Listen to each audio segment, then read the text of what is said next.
Robbo, we'll start last Sunday at Oxford. It was a tough result on the road, but we had our chances. How have you reflected on that score? Yeah, I think we tried to look at the positives. So, like you say, created some chances, especially in the first half. I thought we were strong, probably the better side in the first half, and maybe unlucky not to go in ahead. Second half, obviously the game maybe fell away from us a little bit. But we've taken the positives. We've talked to the girls about the stuff we've done well, maybe the stuff we need to work on, and we'll look to move on to this weekend and try and put those into practice. Abby's spoken about how the side hasn't clicked into its full fifth and sixth gear yet. What do you think is that final cutting edge that's missing at the moment? Really fine lines. We spoke as a coaching team Tuesday night about maybe what was missing compared to what we did last year, obviously with a really successful year last year, and it really is fine lines. We're so close to getting the results we want, and the performances are very close to what we're after. So once we do click, once we do find our groove, I think we'll be a really difficult team to play against in this league again.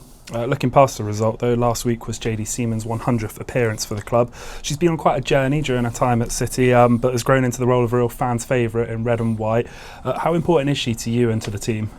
Yeah, Jay's obviously a character, first and foremost. She wears her heart on her sleeve.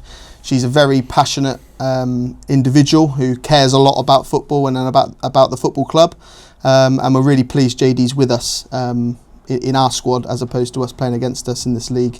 Jay's fully deserved 100 appearances, and looking forward to Jay's career moving forward, because I think there's a lot coming from Jay. She's also stepped up as a leader, in the past years, captained the side on a number of occasions. How important is it, for you to have those leadership voices all over the pitch? We've always told her she was a captain in waiting, and we've always told her she had those qualities.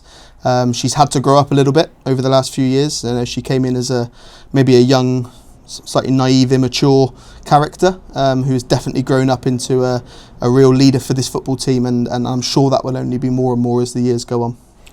Just on the wider team as a whole, heading into this weekend against #, Phoebe Baker was out injured, I think, last week. Have you got any update on her and any other injuries? Yeah, Phoebe's actually in with the physio right now, so we'll get an update on Phoebe's, which I think she's improving, so we'll see if she's ready for Sunday. Other than that, the squad is looking fit and healthy. Competition for places is as keenly contested as any week.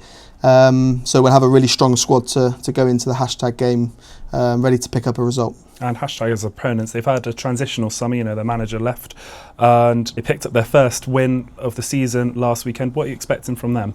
Yeah, # big transition. Obviously manager left in the summer, new coaching team in, some new players who we haven't seen as much of. So we're expecting a good football team. From what we've seen, a really high intense, aggressive football team. So we're expecting a really tough game, and they got a really positive result last week, so they'll be riding that wave of positivity. But we'll look to really enforce our style on them, and look to win the game as we always do. And of course, being back at our home ground, the county ground, it means we're in front of our own support, which you all must be really looking forward to playing in front of again. Yeah, we love playing at home. It doesn't matter if it's at Coach Road or St James's Park. We just love playing at home in front of our fans. I think it does give us that little edge that your team needs, and that's what you're looking for at home. So I'm hoping we get a big crowd on Sunday up at Coach Road that can drive the team on to 3 points on Sunday. Thank you. Cheers. Perfect.